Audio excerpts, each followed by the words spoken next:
All right, this is lesson 27, example problem 1A. So we're given a beam, it's made of red oak. It asks us to calculate the maximum moment and maximum bending stress on the beam. It then tells us the modulus of rupture for the red oak as 16,000 psi. So that just means if the beam exceeds 16,000 psi, the piece of wood will snap. And then it asks, will the beam support the load without breaking.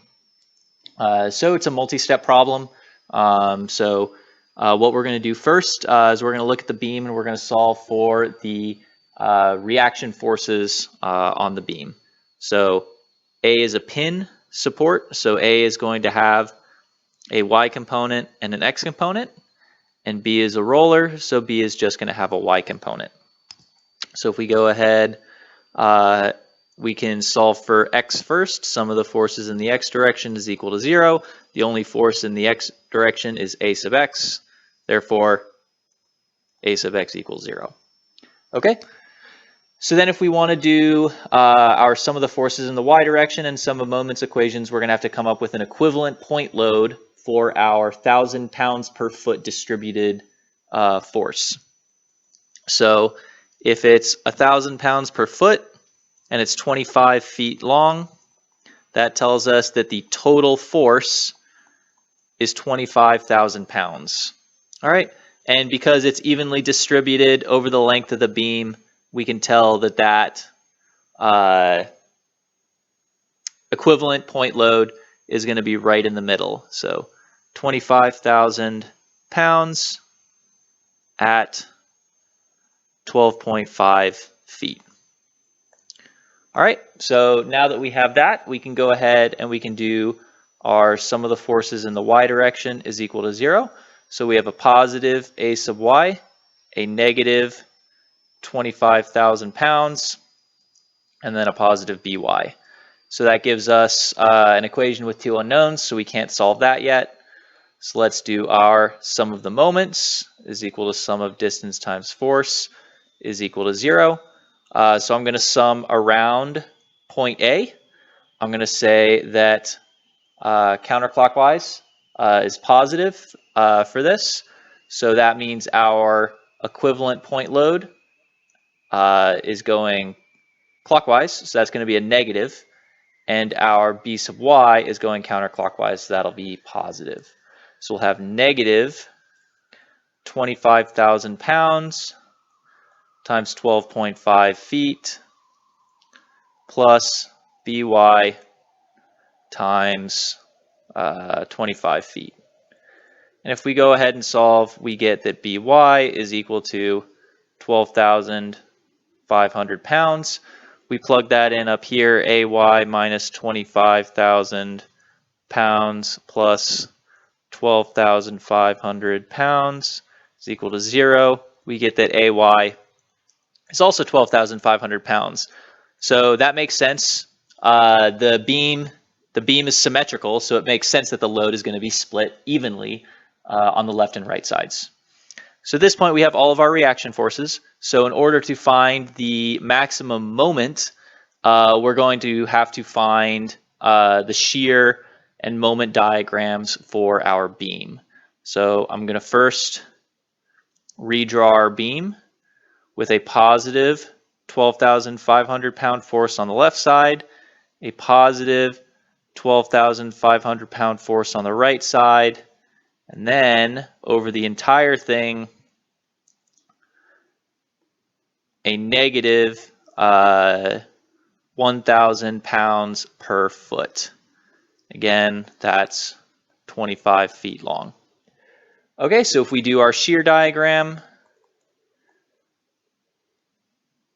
all right, X shear is in pounds. So first, we have a positive 12,500 pound force. So we're going to go straight up to 12,500 pounds. And then it says we're going to go down at a rate of 1,000 pounds per foot. So if we're going down by 1,000 pounds per foot, we're going to reach 0 at 12.5 feet.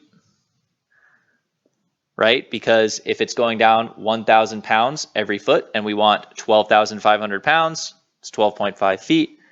And then it's going to go down another 12,500. Mark that off, minus 12,500. And then when we get to 25 feet, we have a positive 12,500 pound force, which will bring us right back up to 0. All right, so that's our shear diagram. So then if we want our moment diagram is equal to the integral of the shear diagram. So if we want to do our integral, we're going to do it by just doing areas. So we have our first triangle that's above the x-axis. So that's going to be a positive area, 12,500 pounds, and it's 12.5 feet long. Area is 1/2 base times height. So 1/2 times 12,500 times 12.5 feet gives us that area as 78,125 foot-pounds. And then because I know I'm going to need it in inches later, I'm just going to go ahead and convert to inches now. So times 12 inches per foot gives us 937,500 inch-pounds. Okay, and we look at our second triangle right here. It's a height of negative 12,500, and again, a length of 12.5 feet. So again, area is 1/2 base times height. You'll notice the numbers are all the same. The only difference is this one is negative. So that means that this area is negative 937,500 inch-pounds. All right, so now we want to go ahead and draw our moment diagram. Moment, x in feet, moment in inch pounds. So 25 feet, 12.5 feet. All right, so looking at our shear diagram is positive from 0 to 12.5 feet. That means our moment will be increasing from 0 to 12.5. So we'll draw it just going up. And then we can look at this area and we can see that by the time we get to 12.5 feet, we'll have had to go all the way up to 937,500 inch-pounds. Okay, and then from 12.5 feet to 25 feet, our moment is negative. Therefore, our shear is negative. Therefore, our moment will be going down. And conveniently, it goes down by the same amount that it just went up by, so that it comes all the way back down to 0, which is what we want, because moment diagram is to start and end at 0. So why did we do all of this? We did all of this so we could verify what our maximum moment was. So our maximum moment is 937,500 inch-pounds. Awesome. We're going to need that later. So all of that work was just to get that one value. All right, so we wanted 3 things. We wanted max moment. That's done, 937,500 inch-pounds. And now we wanted max bending stress.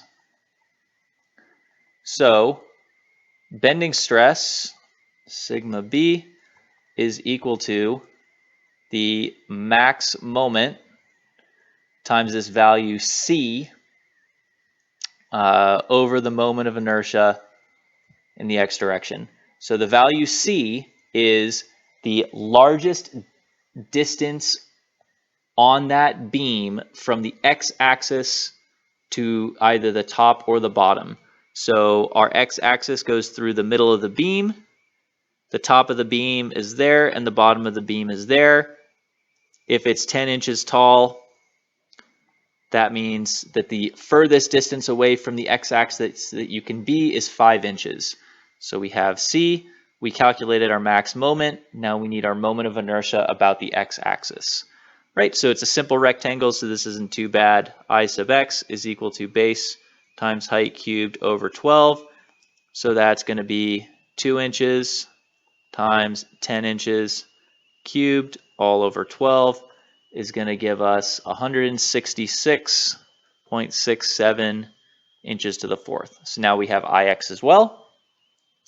So sigma b is equal to the maximum moment, 937,500 inch pounds times 5 inches all over 166.67 inches to the fourth. Therefore, our maximum bending stress is going to be 28,125 psi. All right, so that's our maximum bending stress. The problem told us that the red oak beam would rupture at 16,000 psi. 16,000 is less than 28,125 psi. Therefore, our beam is going to break, and we're going to break our beam because the max bending stress is greater than the modulus of rupture. All right, so that's all there is to this problem.